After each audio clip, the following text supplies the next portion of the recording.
Become a member and support the channel. Old World Tactics, Battle Reports, the 2 Plus podcast.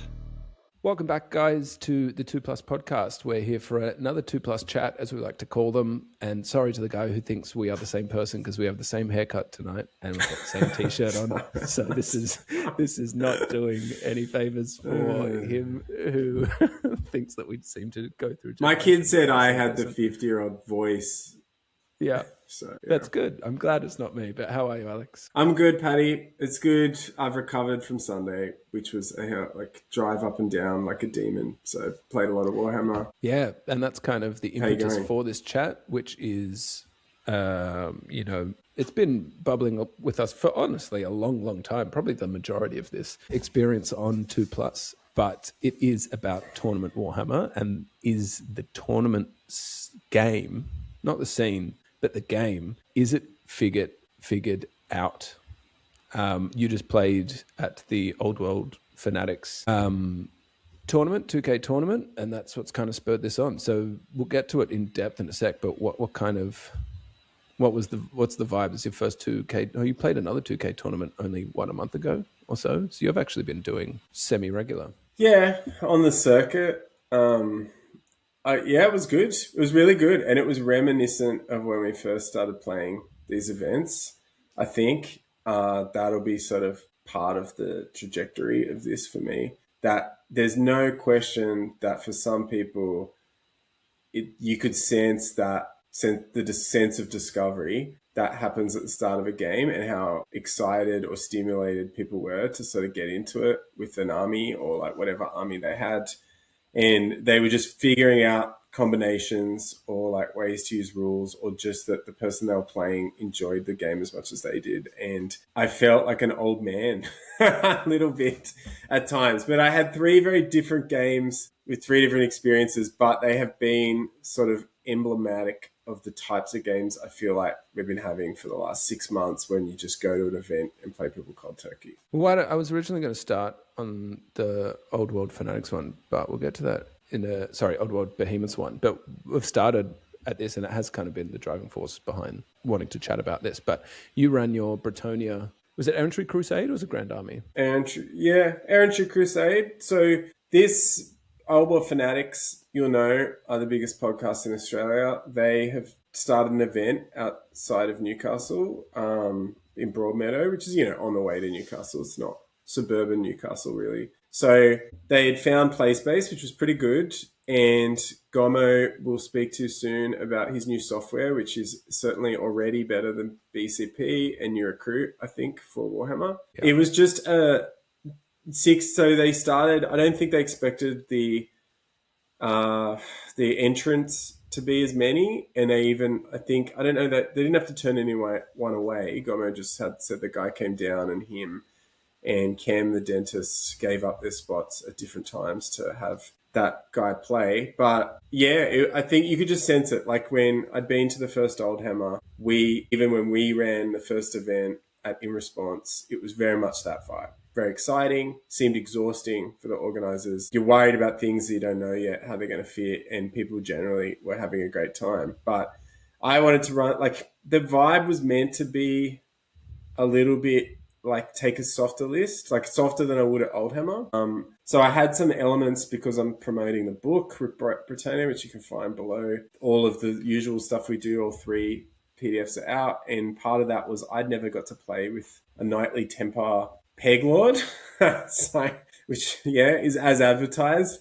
But other parts of the list, like the Errantry Core, Grails, like, they're okay, but they're not like, it wasn't like take 2 units of pegs, characters. I had a prophetess and things like that. So sort of like, so it was good, but not like at the absolute cutting edge of what I could take. So I had a good time, but yeah, they were relying on the comp that Western Sydney had used at the last event for them. So 40% characters was the big one. And I tended to like this army because the special and rare gave you you could play Grail Knights.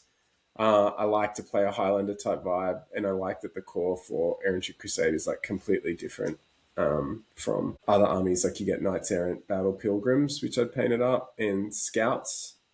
So Yeah, it was good. It was a list I was looking forward to playing, and it didn't really disappoint in terms of I thought it was hit at the right level, but it did lead to 3 very different games in how they played out, which is probably where your title will get some more context. Yeah, because everyone knows that you meet a variety of people, a variety of gamers at tournaments. Some of them, to be honest, can ruin your day. Some of them can make the day. And some of them can just kind of feel like a complete mismatch where, you can't help but think neither player is really getting a lot out of that. And that is the luck of the draw in tournaments. And I've had all of those experiences. I've had mismatch in lists, which just straight up, it's a 20-0. Like there can't be a way that you beat me with this. The list design just makes it that way. And I've also had a similar one where just knowledge allowed that to happen.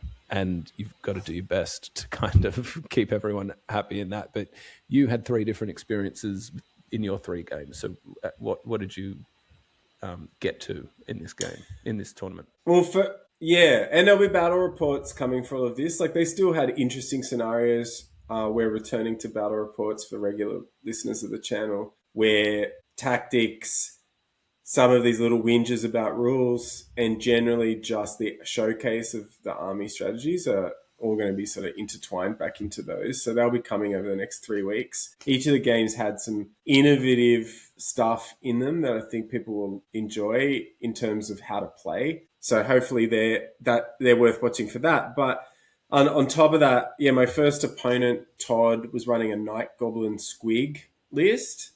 So when I looked at that, I was like, I could tell that it just didn't have answers. Like apart from fluking a killing blow on my Duke with a Mangler, it was not going to be easy. So once he had deployed his Manglers on one side, I was like, well, my pegs are on the other side. And predictably, it was really telling because like the pegs just hit the first thing, overrun into his block. His combat block, which I think I've talked about a couple of times, has to charge me because otherwise what's the point of them being in the game? But then the pegs are counting as charging to the thing they're in contact with, a Squig herd group.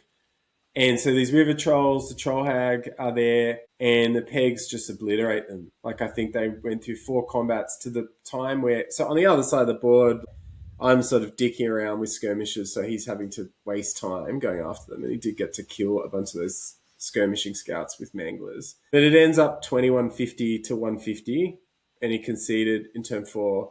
And as we were sort of finishing the 4th turn, he's just saying, like, that should be nerfed. The Duke. And I'm like, absolutely. Like, I had plus 20 combat res on one. Like, and this was a Duke in a paladin, a peg unit with Totem of Wrath and a BSB. The BSB is not great. Totem of Wrath's really, really good. And that'll come up in those reports. But yeah, I think in consecutive combats, I was like plus 16 and then plus 20 or vice versa. And it was just like, I had to sort of say, this is like a feature of the metagame, but I've played against it a lot and sort of run away a lot from it or shot at it a lot, but it just does this all the time. And so, he was a nice guy, Todd. Like, he took it well and he, in good humor, like I wasn't going to ask him to concede and be a dickhead about it. Like he said, look, is there any use playing? And I'm like, no, there isn't. Like this will just go like this across all these units. But I did think like, he had an issue, personal reason that he had to drop from the tournament. So he only got to play the game against me. Yeah. And does he come back? Is he going to play again? Does he come back? And the army was good, but also like, how am I meant to pull punches? Like even I got Knights Errant in, they killed things. Like I cast a Column of Crystal, which turned my Ground Knights into like they killed things. It was just a bloodbath. And like I thought Todd did well to not make it miserable, which I've been in games like that too. But as you said before, the mismatch, this was like the classic both list, rules knowledge.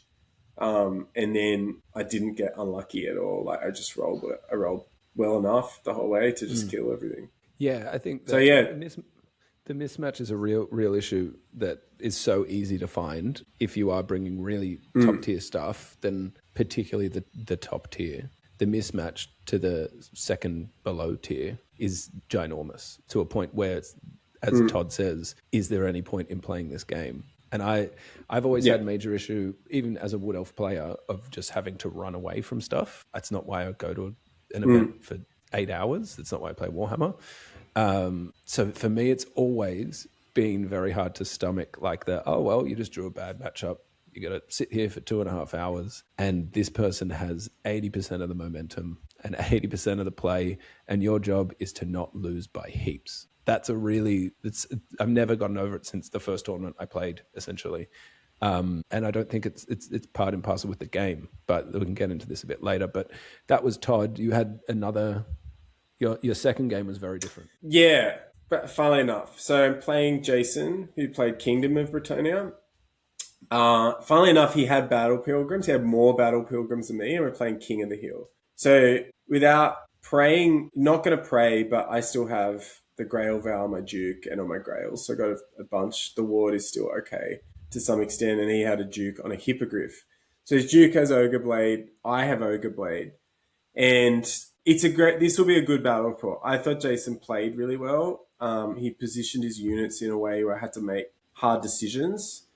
And he had Elise Duchard, so he was able to take the hill first with the bigger unit. He got to go first. He took the hill. He hedged well where my pegs were in a big dominant position on the opposite side to his Duke. But I could have killed his pegs really easily, but then I would have lost a lot of time. So I didn't, and I was winning the game. I randomly, and this is where, you see good sportsmanship. We're just playing the game, and there's been sort of issues on both sides that were handled with, as Alistair from the Old Behemoth likes to say, with grace, which I don't think I've used grace in any other part of my life. I think we live in graceless times in many ways, since popular culture started. Anyway, the issue was that we early had some issues with indirect fire. We had a magic item that was illegally used, and it was all just worked out. It was good. It was just look, what's the best result? If someone's fault it would own up to it, but not be okay, well, they're passive aggressively sort of pinned to the wall for making a list building mistake or something. Jason had probably played 5 games of Old World, but he'd done well. He'd played at Castle Assault. He wasn't a rookie to this sort of stuff. So he made a lot of good decisions, and then I had smashed his men-at-arms after redirecting a charge. I had got a good charge off in the middle and sort of whiffed my grails, but looked like I was going all right. And he asked me, hey, do you want to shoot those pegs with 10 scouts? And I randomly roll 4 6s and wound and kill enough for him to have to Fabigo, and he fails the roll and goes off the board. And, that is a meltdown moment for a lot of people. He'd rushed them around the back of mine, and he's offered me this shot. I've then fluked this thing, and he took it really well. So I felt sort of, geez, that sucks, because I'm about to smash him now. And I get my Duke, after finishing off this men-at-arms unit, is able to, because it's 360, hit my Grail Knights. He's moved them out of combat, pursued them with the Hippogriff. I've been lucky, run away further than the Hippogriff has pursued, leaving it chargeable by my Duke the next turn. So I go in, Ogre Blade, Item of Wrath. I've got a banner. He's got Stubborn, but I've got +2.5 res behind me, and challenge it so it can't, escape. And I think I was saying to you, Patty, ChatGPT says I should do 6.8 wounds on average after the saves. And I do 0 with the Duke. Hilariously, I do 1 with the peg. And he's on 1 wound. And then he hits me back with his Ogre Blade Hippogriff. And all up, I can't remember. I think it was just from the Ogre Blade. I'm not sure. He does 4 wounds. So we're thinking I'm actually dead because I'm on a barded peg now. But I'm actually on 1 wound. And so we get into this sort of absurd situation where I know if he hits me with the Duke, I'm going to take 1 wound somewhere in there. And I might be able to scratch him on the way up, but I won't be able to kill him now. So what? Because I don't have all the rerolls from Hatred and Totem of Wrath. So he will still be alive, and I'll just lose my Duke. And I know this is good play, but I just went Grail Challenge over, and it just got bogged down the middle of the board. Interestingly, he was able then to win on the other side of the board, made some great plays. He used Knights of the Realm really well. He used Duchard really well. And then the Battle Pilgrim unit he had was just bigger than mine. He got Plague of Rostov on mine a few times and just whittled it down. So he had to heal the entire game. And ends up winning by 1,000-ish, 15-5, which is a lot of points, 600 from the hill, but a lot of points in the game, even though my Duke survived. So it was a really like great game where you can do everything. And I thought like he deserved to win on the way that he played, but on the odds, it was improbable. What else do you want from the game? You know what I mean? Like then otherwise would it have just been like the first game where I'm like, oh, too bad, so sad that I've got this peg bus that just goes foot, delete, delete, delete, delete. You know, like I'd killed 2 units up to that point. And it looked like if that Duke had fallen, I'm pretty confident it's 20-0. So it's, it was really interesting. I had, in the battle report, watch that, I had lots of choices to charge. I didn't have to charge that Duke, but with all the odds behind me, it didn't go well. So I thought it was a great game, and I thought at the end, look, I want to give myself a little bit of credit for taking it well as well, but I think both of us walked away from the game feeling good about the result, and I thought he did well with a list that wasn't as tournament honed as mine, even if I wasn't right on the edge. Yeah, look, as someone, I feel like I've played a good 12 games against Bretonia at this stage, always against a Duke on a peg, and they can absolutely, as you said, point, delete, point, delete, point, delete, point, delete. So for me, to hear that it didn't point and delete, it actually, I'm not going to rub it in or anything, but it actually feels kind of good because that is one of the elements in the game that does seem like you can't do anything about it. It just picks its target and kills it and then moves on. Absolutely. It was at least amazing that it didn't happen. Yeah. But your third game... I couldn't believe it. I'm like, wait a minute, I've done no wounds. Like, you know, I was in, what the hell? I'm not expecting... I'd already thought I was going to do the next turn. You know, like, that's pretty funny. So, and then the peg, I'm like, what the hell? Like, honestly, it's always the angry mount. The angry mount gets one in when you can. That's right. But your third game was even different again. Kyle, who you've played absolutely, before. You played him recently, the last tournament. I talked to Kyle a bit. He's heavily into Wood Elves, very into it, but relatively new to the old world, isn't he?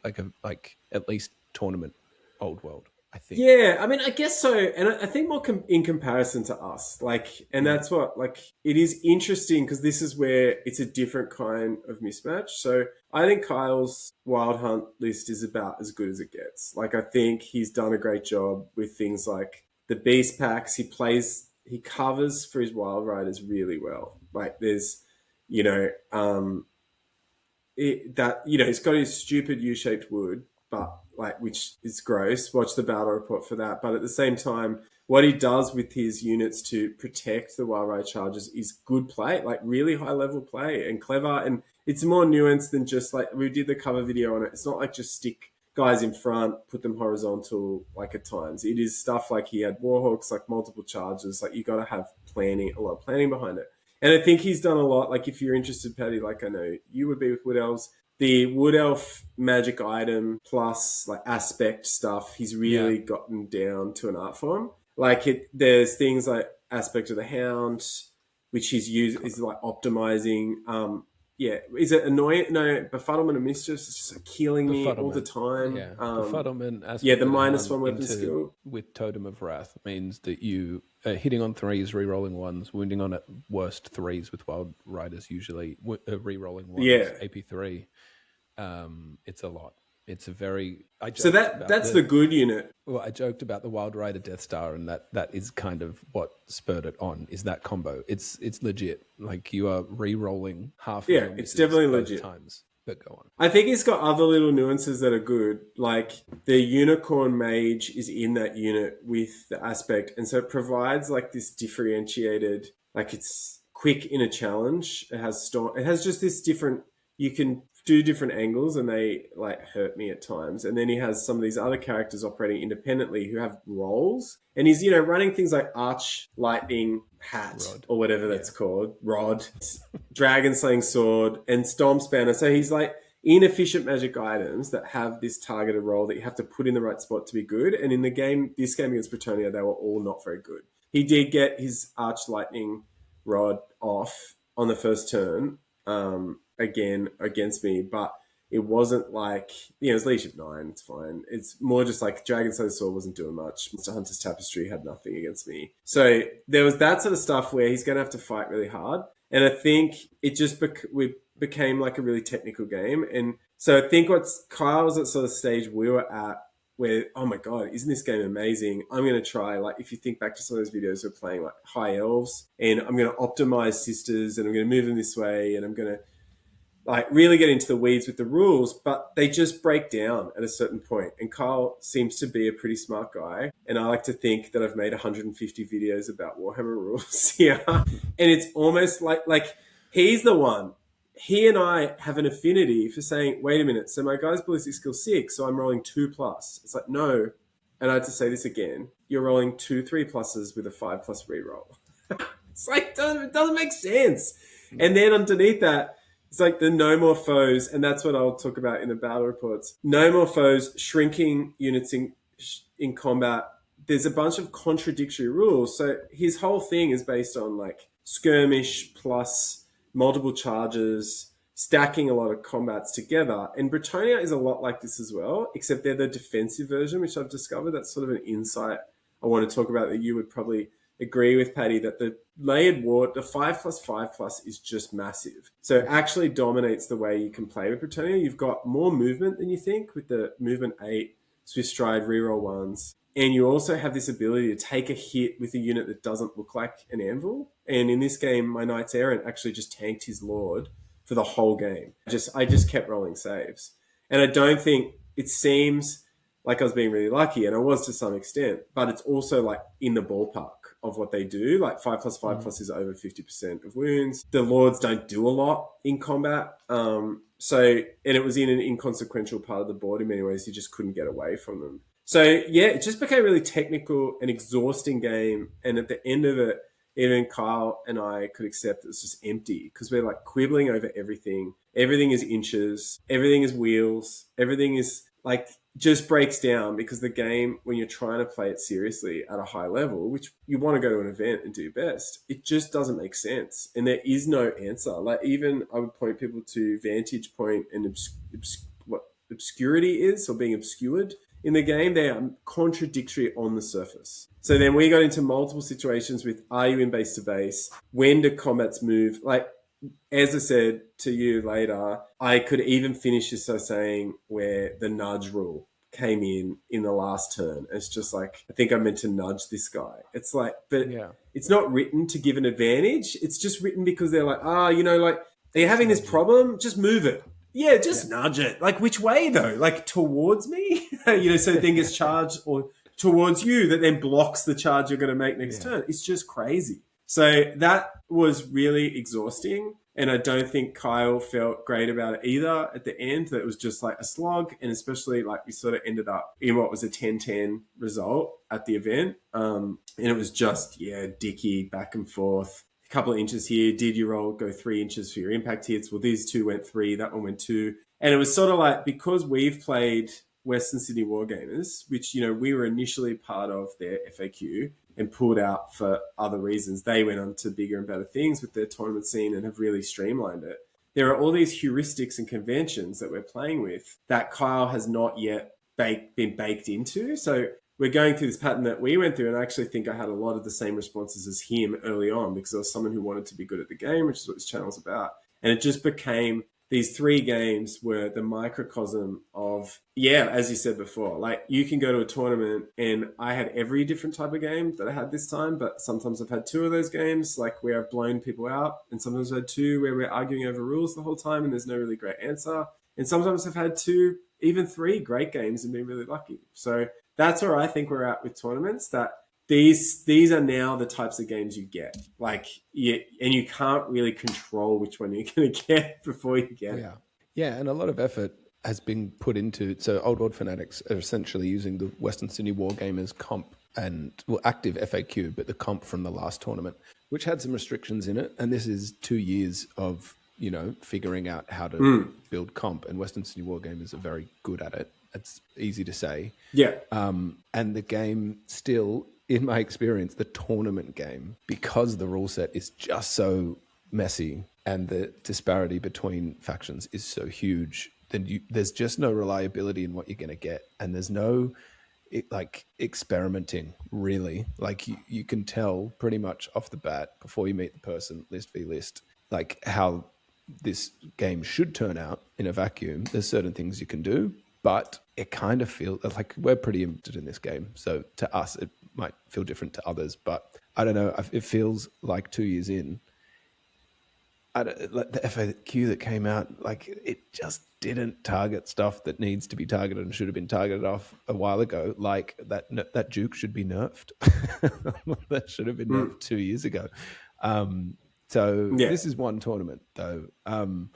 We've got a bunch to read through here. Have you got any parting thoughts on this? I had a good time, but yeah, the aspects of work related are too much, given we're 2 years in. I am not of the opinion like other people that, we're at the beginning of this. It's like, no, we're not. We're 40 years into this, and there was a history of how to play Warhammer, and I think a large amount of people, like the conversation is dominated too much by 8th edition tournament players, in my mind, like in the sense that who are more into playing the game on the abstract level. There are so many people I meet at these events who just have an army and they wanted to play Warhammer. Like they're like, it's excited to come back to the game. And so I had a great time in terms of like the models look great on the table. Like Kyle's army looks great. Todd's army looked great. Jason could say he didn't paint it all, but it still looked pretty good. The aesthetic of the game I love, but then it just starts to break down, like in basic stuff that we're now aware of, warts and all, and we've moved beyond that point of like, we're doing this rule represents this maneuver we're trying to make, but instead, did you know this rule? That's why you're at a disadvantage, and actually your guy should be facing backwards, and he'll strike last, or I don't know, like it's stuff like that, like where it doesn't represent what's on the table, and I just think they've complicated things too much. But as you say, the changes they've made haven't really addressed the root cause. It's sort of like surgery where they've taken away things that are causing problems, but they haven't really got any principles that mean that you can heal that situation. They just strip, which leaves the really powerful stuff really powerful. And once they put that Cathay book out, you just have Cathay, which is more efficiently costed than even Bretonnia and Tomb Kings. And you have this Vampires eyesore that, we're playing in a comped environment for that all the time.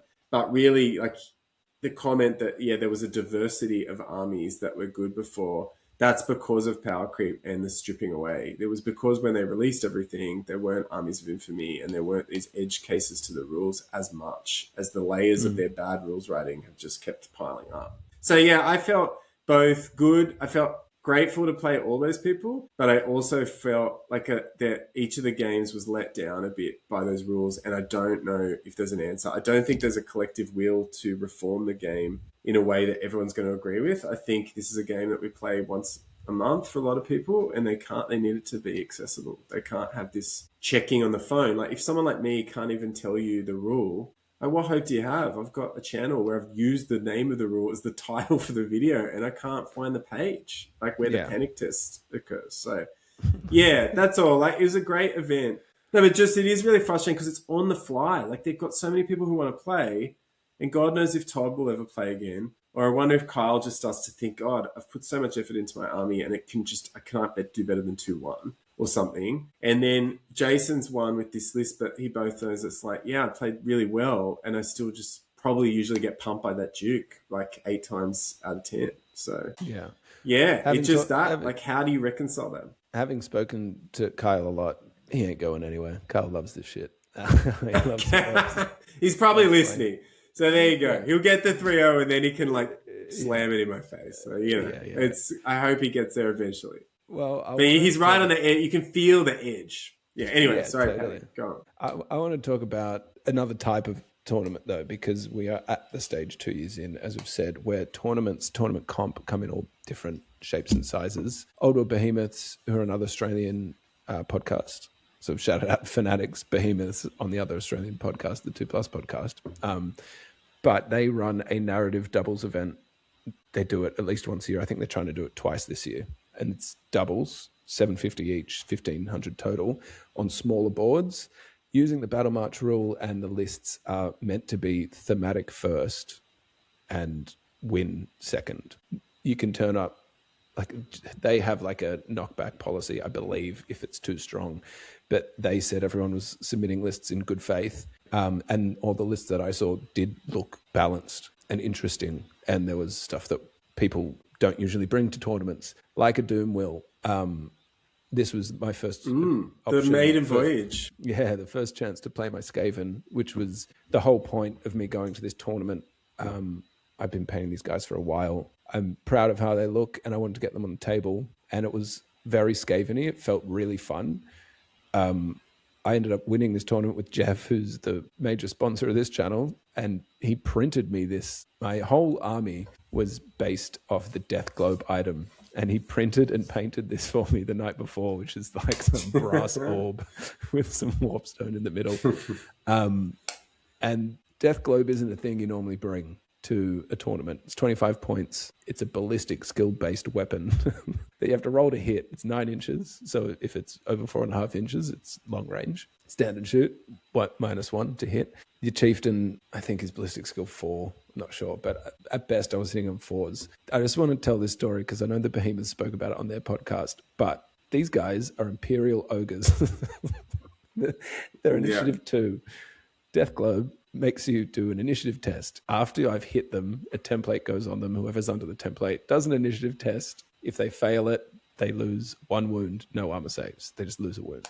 So Imperial Ogres aren't great to target because they have 3 wounds, but one of these guys had 1 wound left. It was the only time I rolled to hit this Death Globe the entire day. The guys, based on the wild cards, which I'll get into in a second, were -1 initiative. So they were initiative 1. To pass, to pass an initiative test on initiative 1, you need to roll a 1. That's the only option. The guy rolls 3 1s, saves all the Imperial Ogres. And me, Jeff, I've forgotten their names. I forgot. They were great guys. But we like erupted. Jeff was on the floor. I've never played against Imperial Ogres. I'd never thrown a Death Globe. It was the basis of my whole list. I threw it. It hit. I had to roll a 4+ to make it hit. And then the onus was on him to pass absolutely impossible initiative tests, and he passed it. And this is the kind of, and we talk about it a lot, moment in Warhammer. And this is a pretty extreme version of it. But these sorts of moments don't tend to come up a lot, in my experience, when you go to a 2,000-point tournament with pretty, solid comp, but people are trying to win because the game has kind of taken that randomness out of it. And that might be one of the funniest moments I've had in the last 2 years. And I think it's because of this tournament. So like, how do you think that goes against the, the standard 2K competitive scene? Well, would you play this type of Warhammer every time you had the chance to play Warhammer? Maybe. Yeah, probably. Really? As long as it was balanced. Like these so this felt everyone's armies were kind of a peg down or 2. Like in my experience so far in the old world, you can there's so little that is really good and reliable in the game that it's actually better to go further into the stuff that's crap to get the randomness that's enjoyable. Yeah. Well, I guess I'm obviously a fan of Highlander, toning it down, but I guess I was probably saying 750 points only. No, teams. I'm talking more scenario stuff. Yeah, I'm talking more like that experience. This, I had clan rats, Jezzails, a doom wheel, giant rats, and an engineer. Times that by 2.5 with different variations of units. Then yes, I would like to play that type of Warhammer.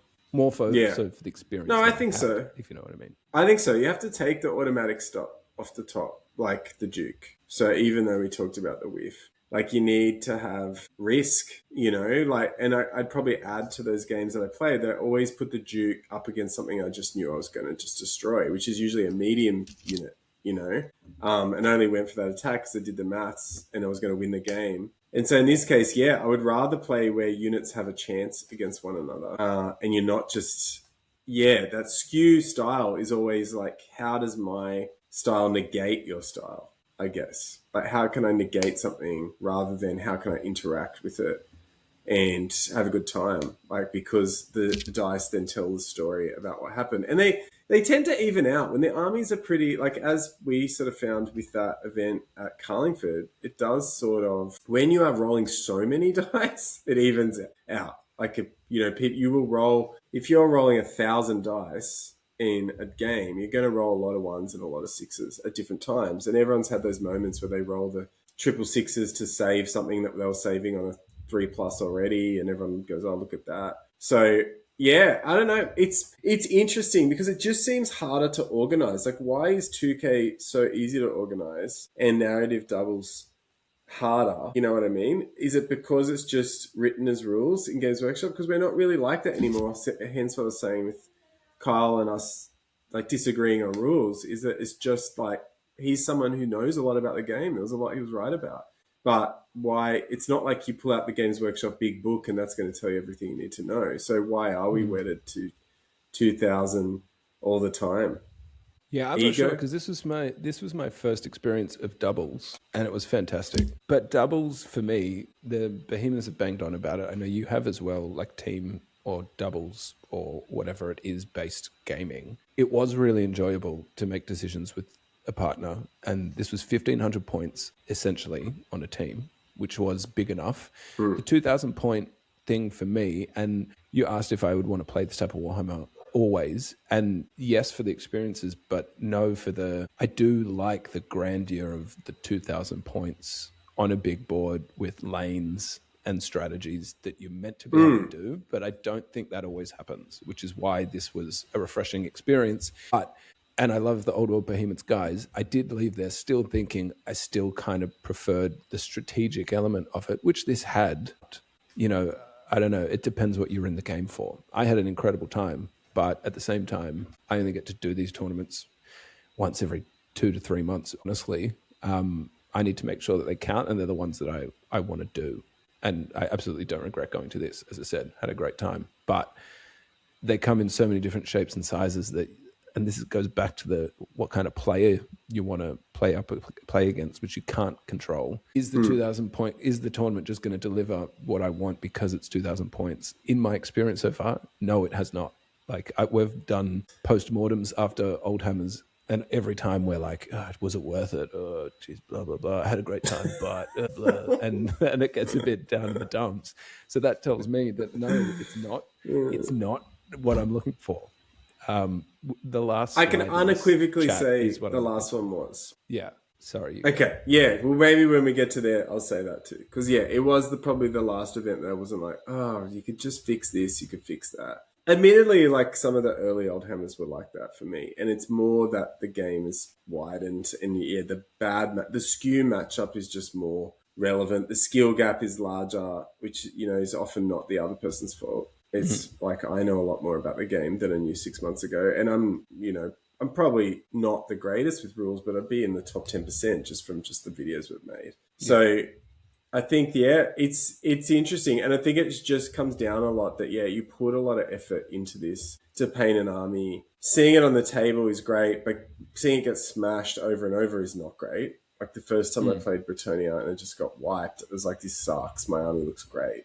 You know, it's just, I'm just taking models off the board. Like, that's seriously what I thought.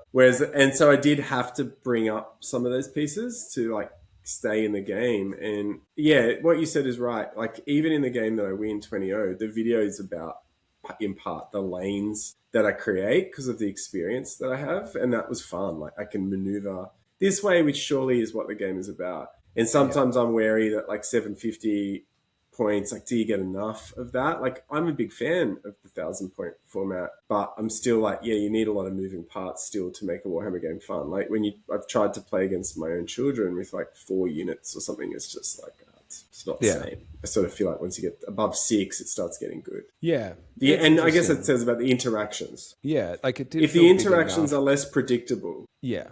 Yes, the predictability, which comes at the top level, is what kind of sucks the fun out of it. But for me, this was a very fun day, and was happy with the result I had, and it was hilarious and really well run. So shout out to the Behemoths for that. If you're in Sydney, check out those tournaments. I think they're running them again. I think they were going to aim for October or something, but they'll chat about it when they do. Check out their YouTube channel as well, Old World Behemoths. Check them out. I will quickly mention, I know that you mentioned you're in your Bretonia phase. You've written up your guides. You know, quickly tell what's going on in these. Yeah, so if you know how to do the guides, there's core. Core is built more around how do you make these units work as a strategy. The special and rare units are there. This one, there are 4 pages on pegs because there's just so much that you need to know about pegs.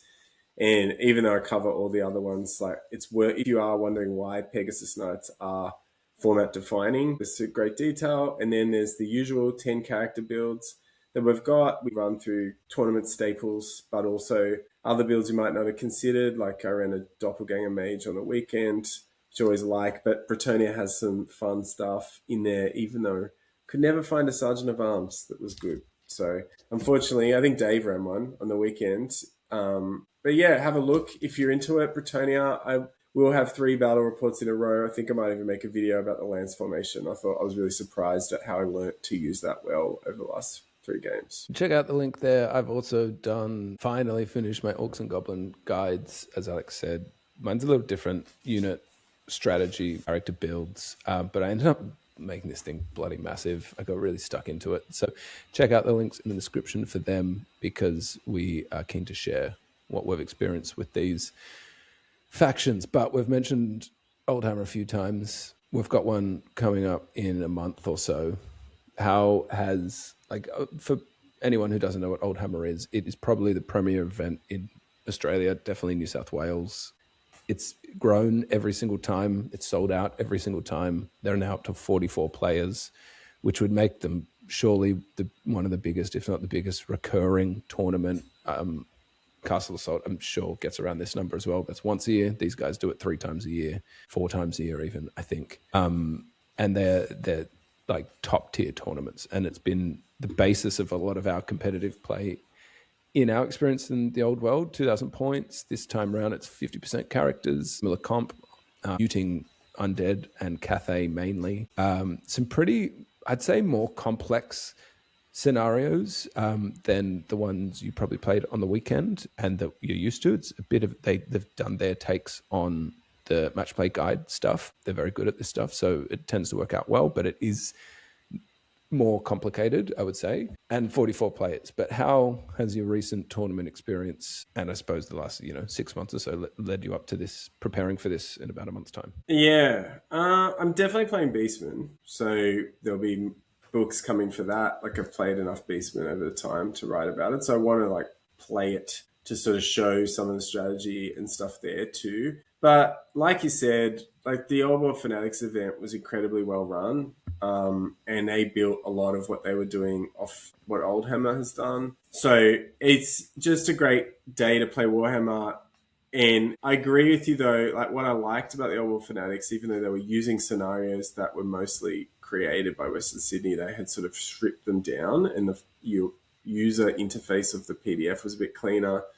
I was disappointed this went back to 50% characters. I just think it was a good shift, and that sort of helped consolidate for me playing. I mean, I probably would have played Beastman anyway, because you can do a lot with their characters, and they've got some decent special and rare things if you want to go that way. So it just, it's a chance. I think we talked about vampires a while back and wanting to prove a point about where the skill might be in the game or lack of. And I think I see Oldhammer as quite a serious event now. I think they've thrown their weight in. I know Michael is organising Masters. I don't know what's happening with the stuff going on in other states. I don't know. Maybe they're just Masters only players or something. But I do think that that's sort of geared them more towards looking at formats this year that are more in line with what happens at the World Team Championships. So that'll be interesting. And I plan on rising to that challenge, Patty. Because, like you, I am, well, maybe.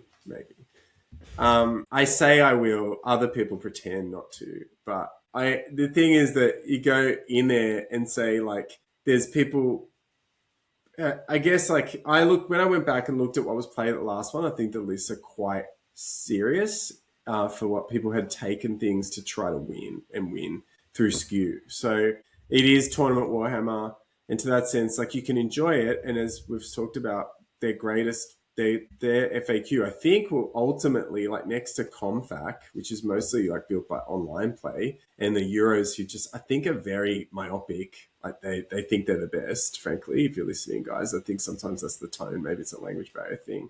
But I think the Oldhammer FAQ is pretty good for what it does. I think it's better than the Squarebase one. So you're going to get a good day. But yeah, I think cresting this is that you have to know what sort of event you're going to. And when you look at the list, and I think we're pretty good at interpreting those now, they're pretty serious. And I don't plan on going to just get my head kicked in, because I think we've got a lot of options to play the Warhammer we sort of like. And while we like competitive Warhammer as well, when we get to the end of this video, we'll sort of reiterate the stuff we do like the most. And so if I'm going to turn up to an event like Oldhammer, I want to be able to compete, and it'll be a competitive event.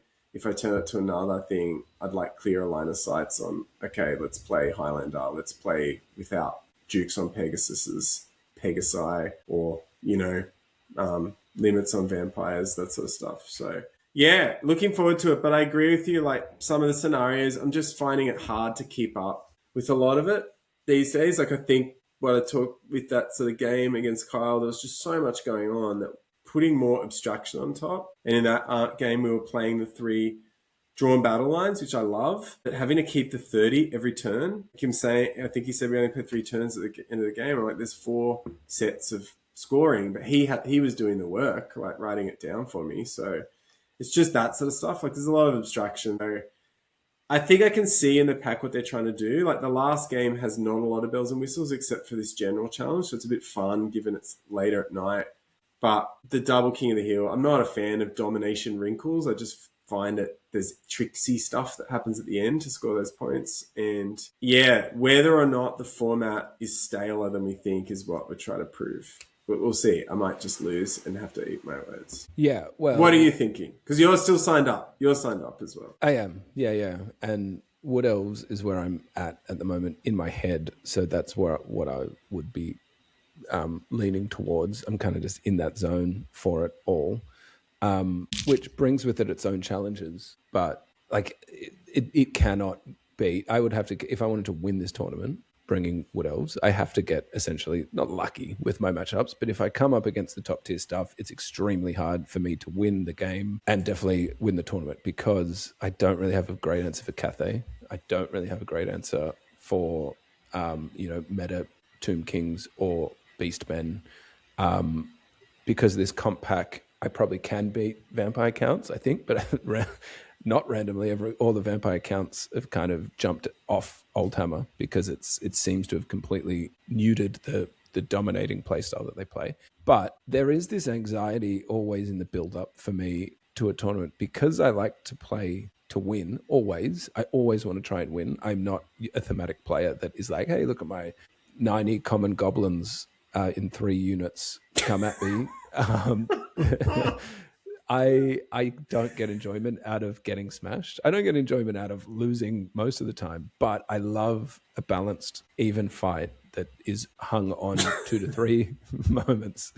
If you saw... Is there anything good about common goblins? Just anything good? Yeah, do they have Horde? They probably do. That'd be it. it. Have Horde. Yeah, I think so. They can get like +6.5 rares. I think they can. But everything else is bad about them, right? They are. Weapon skill 2. Parry really changed. Toughness 3. Parry. Yeah. But okay. For me, like, winning is a key part of why I play Warhammer. I don't get to play as freely as I'd like to. So when I play, I want to play for the reasons I want to play, which is often to have fun and win, though.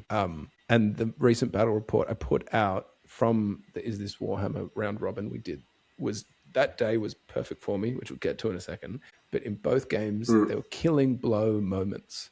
There were like failed leadership test moments. There was like cannons that had one turn to kill something before it killed them at the end of the game. And those moments don't tend to always come out in tournament Warhammer once you get past the first round, essentially. It's not like you can get lucky, but yeah, I think your fate is in the tournament, progression of if you win, and sometimes you just get a bad game. And I don't agree. I can't remember if I said it this episode or another one, but Val, when we interviewed him, he kind of pointed out when you get a bad game, this was maybe more in the point of like social play, as in like when you come up against a dickhead, you just have to kind of suck it up.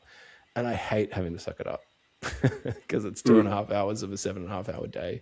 So I get the anxiety in the lead up to it. I tend to have fun on the day. And at the end of it, I tend to be like, do I really like tournaments, no matter the result? Yeah, I think that's just sort of meandering towards an argument like this has been rantier than I would have liked for me tonight, but I think it's sort of crystallized around that. When we first started playing even Oldhammer, the discovery phase of the game, you felt like every game could have those moments. I no longer believe that. It doesn't mean that you can't play and enjoy Tournament Warhammer, but without serious negotiation outside, it's very difficult. If you're going to the event and expecting at a tournament where people are primarily playing to win, which they should, frankly. I mean, the narrative doubles took a lot of effort from Alistair and Alex. This was their second take to sort of shape things a certain way. And they probably got that first, like they didn't have anybody coming with mismatched expectations, you know? So I think now that style of like cagey, how do I negate my opponent's thing? I'm taking 3 of it if it's the best thing on the in my list. And then when you play in the game, like, I don't want to get caught out by a take that. That's just the game. And so it is exhausting and that sort of stuff too, that you can still, in some other formats, like maybe randomly get lucky and have those moments. But you're probably only going to have these moments like completely serendipitously, like the Duke whiffing, because pretty much most of the decisions I made that whole day on the weekend were to hit easy targets after easy targets. So I think if embracing it, I'm hoping this time by embracing it fully, that just going in with saying, right, I'm going to play like what is a serious list. And it's also cognitively not that hard, which is a big thing I find hard at these events, is like the drain on my brain all day, because I like to see some of these people and then I'm interested in their games. I like to see the armies, but then when I sit down, I'm like, oh my God, we're going to have to deploy. It's game 3. You do walk away feeling,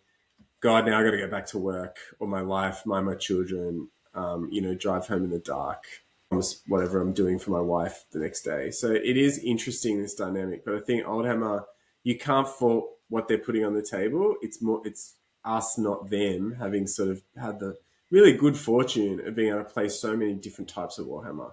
Whereas a lot of people come to these events who have played 5 games in the last year, whereas I've played 5 tournaments in the last year. Yeah. Well, there's one thing for sure. It's us, not them. It's a great line. Yeah, it's me, not you. Sorry, I can't do this anymore. It's not like we're breaking up with them. But they, as I said, this tournament is growing every single time. So they're obviously doing something incredibly right, because they're playing the same game that we're always playing. And sometimes, like right now, as you said, we're getting a bit ranty. But we keep coming back also. But for us, it's probably more of a big picture issue, definitely not an Oldhammer issue. But that is coming up, and we've got a couple others coming up just quickly, though. Shout out Pandemwargaming. Oh, is Matt Purchase paid? Yeah, Matt Purchase. I didn't know Matt Purchase is a paid member. Yeah. Okay, because remember, that's the grudge. Thank you, Matt. Because I was saying, I didn't know. I thought it was just a member, and I was like, no, he's a paid member. He's a YouTube member. Super fans. Yeah, so you're playing him. Good on you, Matt. Thank you. At Oldhammer, the clan has grown to 27. So thank you very much to the 2+ supporters, contributors, paid supporters, I should say, that keep this channel running. We really appreciate it. Jeff, check out Pandemwargaming in the comment description below if you need some game aids, movement trays, that sort of thing. His business is going bananas, having spoken to him, and he's printed me some more stuff. Incredible quality. So check out the link. Go support Jeff. But we've got 2 more slides here. One is the 2+ 1K tournament coming up in April. Where are you at with that? So 1,000 points, but 5 games. Yeah, nearly at half of the players signed up, which is great. So look, I think it'd be successful if we got to 20. I know there's a lot on, and people tend to start to register again once we get past Oldhammer, sort of promote it to the locals. But I'm looking forward to it. So, there is interest because 5 rounds does give you Masters points. That's not really the point of the tournament, but I understand that Australia is making an effort this year to get over there. So while I am anti-Masters in many ways, and I've made that clear on the channel in terms of the way the game is played, I really am happy to support Australians who want to go. I was very lucky to play sort of tournament gaming when I was in my early 20s, and it's a great experience. So I want to facilitate that as well for people. But the no skirmish thing I talked about in the last video, so that will be back due to popular demand. I think there's more play in this format than people think, and it's deliberately a competitive event, not the narrative. Like, I think it's fair that the behemoths do that better than anybody else. So that when we first started, there was a little bit of confusion around that like, yeah, 1,000 points is going to build for Highlander is going to look like a thematic army, which we like, but you can go like try to break this format if you like. I've seen some of the lists people have tried, and I'm not convinced anyone's done it yet. But looking forward to seeing people play it. It is at Blacktown, like Old Hammer. I'm grateful to them for they put out their calendar in advance so I could get the date that I wanted at the start of the school holidays. But I'm looking forward to it, and I think I think it's. People show interest, but it's not 44 players going to Old Hammer. And it is interesting around these edges. Like, again, it's not them, it's us. And how this evolves. There are different types of Warhammer out there for people. And you go to these events to meet people like you. And we've met more than just us and more than just Mike, who would like to play the way we like to play, which is great. And I think given, as you said, Paddy, you can only get out once every 2 or 3 months to play a whole day of Warhammer. Like, you really want to play the way you want to play. And it's fair to say that it's not a selfish thing to do when you're probably giving up most of the rest of your life for your family. And, you want to go and have a good time with $1,000 worth of painted, 1,000 hours and $1,000 worth of stuff on the table. So that's the plan, but I really like to see how we go with 5 rounds. It's going to be exhausting for people even at 1,000 points, but there will be one winner, which is what people always want from a 32-player tournament. Yeah, 1,000 points. We've been on it for a while. You particularly a staunch advocate of it. I think the first time we played it would be about a year ago now. I like it, but again, as I mentioned, it doesn't scratch the itch for me. You still get mismatches and random interactions, like falling back in good order through random stuff and facing the other direction, which no format of the game takes it out of it.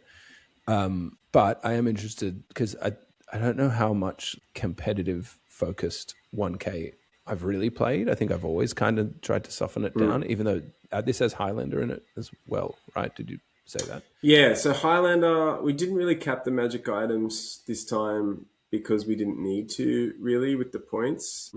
So that's been softened back. Really common magic items are not extremely common. And yeah, thus that's open skirmish equals open order. And then there's there's 25% characters as well. So that helps soften it.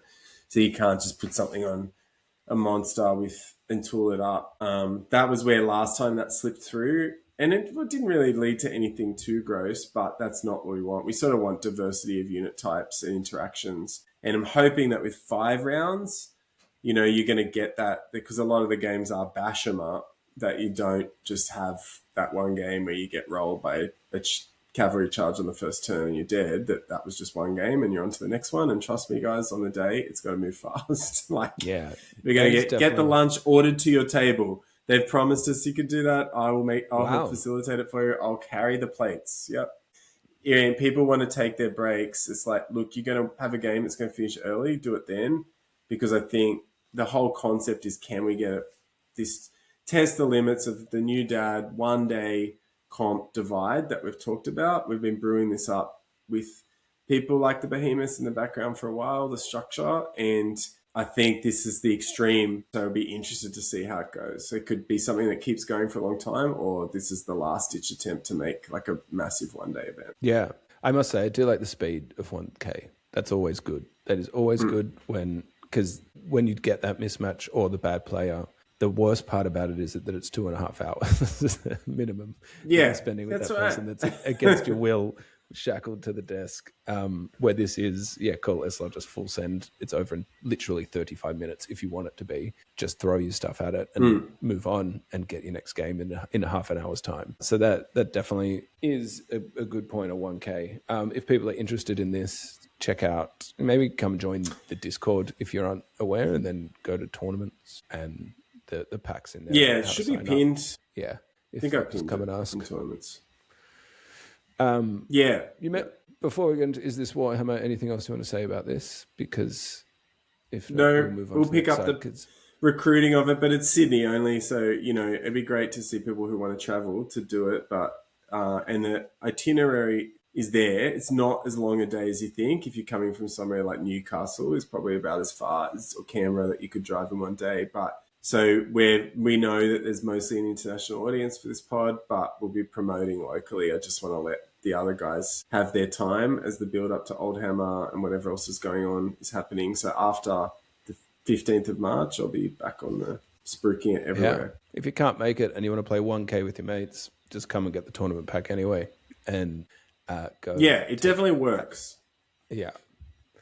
Finally, and this is kind of the best part for me, because I believe we had like a bit of an Oldhammer revelation when we gathered for, I suppose, Is This Warhammer round robin a month ago or so, whatever it was, 5 weeks ago, which has some pretty specific ideas behind it, which is paired back lists, Highlander, or not necessarily Highlander if you can, because I still like, I know you disagree somewhat, but things like Wild Hunt literally can't be played with Highlander at 2,000 points unless you have 4 units.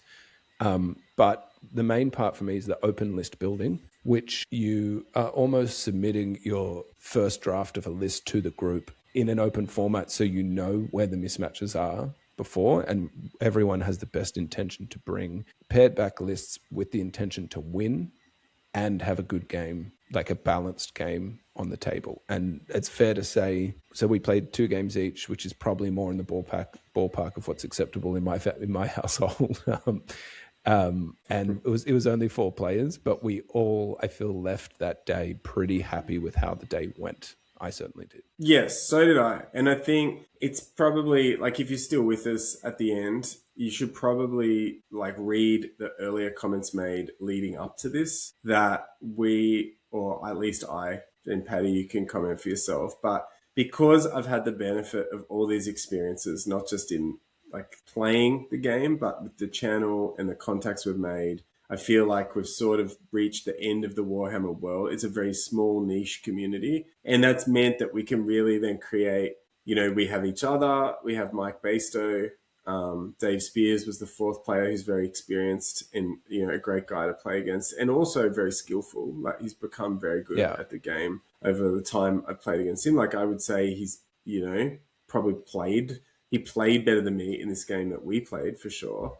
And yeah, like, we've been able to tailor this format and make it a reality, which I don't take for granted. Like, we've just talked about 4 different tournaments where I guarantee you people will have a fantastic time, and being critical of them because that's just what it is, the channel. But yeah, I do have to say, like, I walked away from this event. It was horrendous weather in the morning. I got home early enough, probably 1 hour. The only thing is, like, 1 hour later than I would have liked to have, like, had no problems at home on the home front.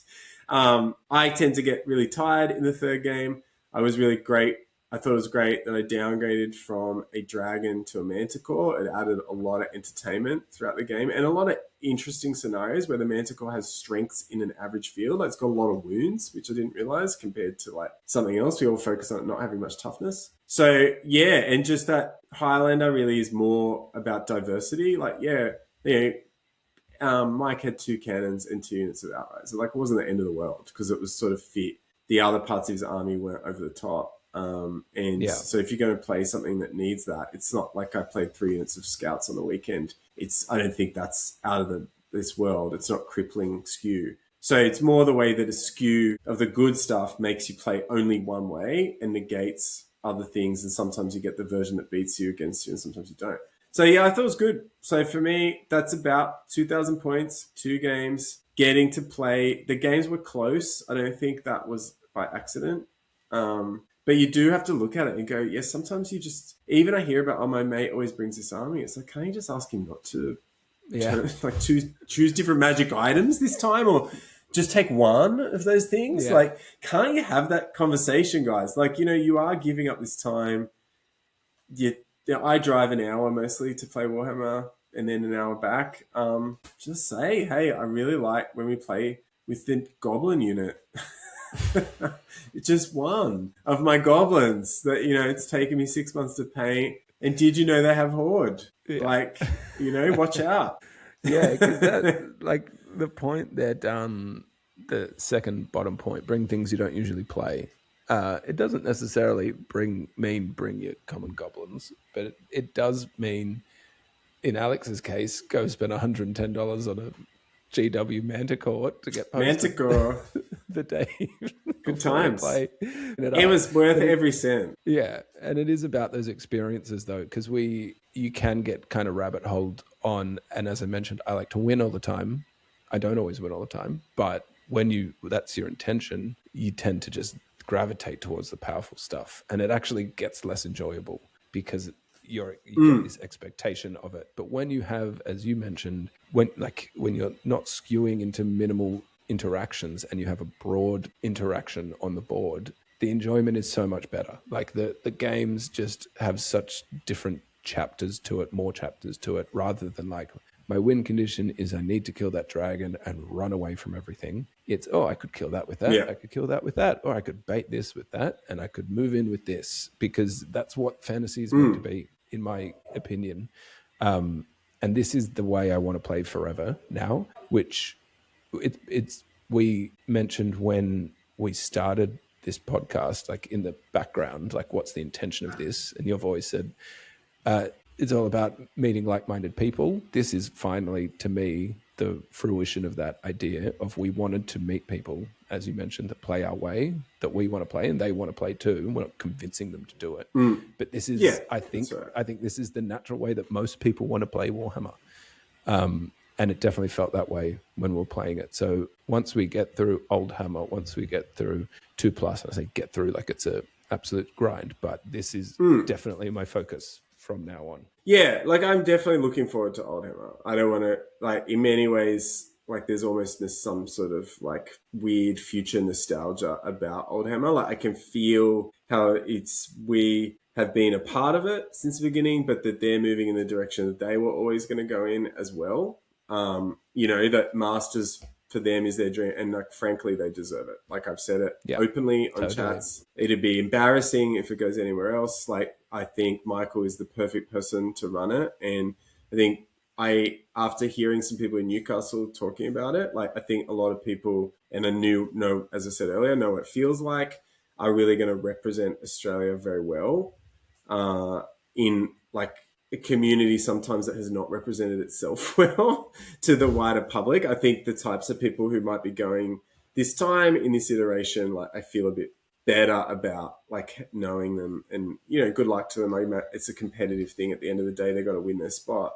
But I also, as you say, this is like for me, like we've done all this stuff. This channel has been about working those things out, and we've got like a fair bit of content to run like with this, but it does feel a bit like cresting the wave, and you've got to appreciate the journey. But at the same time, like I get to play Warhammer. I'll never be able to play enough Warhammer. So if I'm going to play 3 games or 4 games a month, I want to do it in a way that like I'm going to get the most value for. And I don't mean that in a transactional way, like the meaning out of it. Like I do play it as like still part of it is the 90s game in my head and things like that.